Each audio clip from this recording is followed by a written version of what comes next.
ఈరోజు దేవుని వాగ్దానము, నీ దేవుడైన యెహోవా నీకు తోడై ఉన్నాడు, నీకేమీ తక్కువ కాదు.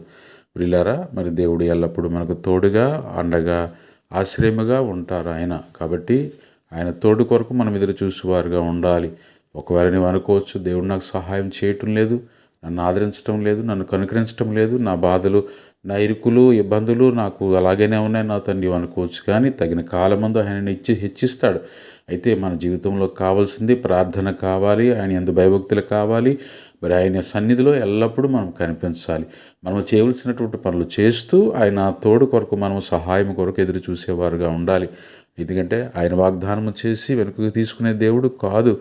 మోషేను, అబ్రహామును, యాకోబును, అలాగే దావీదును దీవించినట్టుగా వారికి తోడై ఉన్నట్టుగా నీతో కూడా ఆయన తోడై ఉంటాడని ఈ ఉదయకాలం నీకు తెలియచేస్తున్నాను.